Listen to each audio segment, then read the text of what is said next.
My name is Anna Barcelos, Director of Client Solutions at 1024 Web. I'm Brad Gustavson, Partner and Vice President at 1024 Web.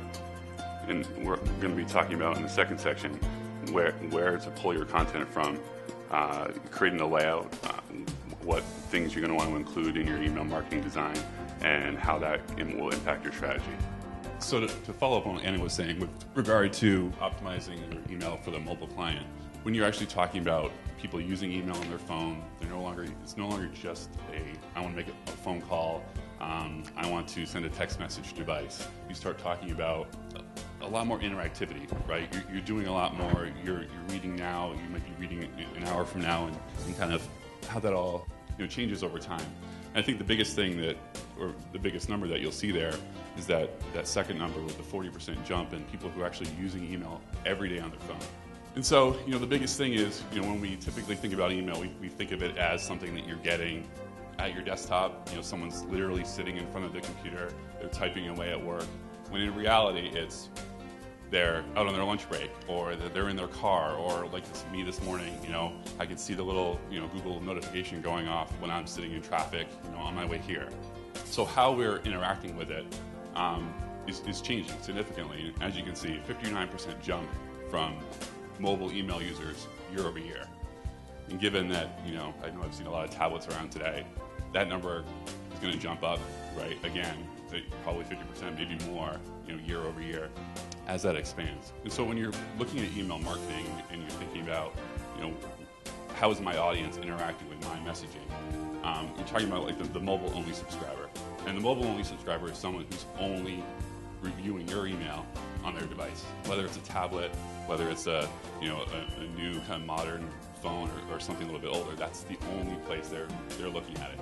So if you've got all kinds of great creative, and we'll go over it later, but if you've got all kinds of really great creative PDFs, if you're sending out attachments, things like that, they're not seeing it. So if you're investing lots and lots of time in that, that's great, but 10% of your audience, if you've got a big list, that's a lot of people, aren't going to get it at all.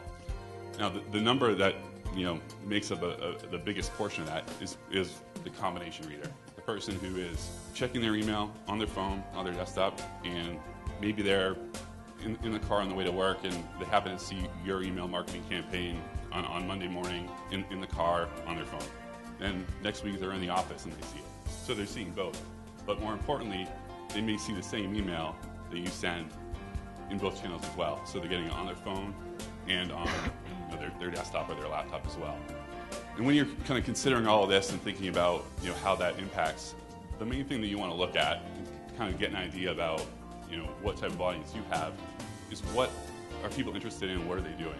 You might have seen that a year ago your download links were really popular. You get a nice click through and maybe a couple hundred people going out and downloading your email.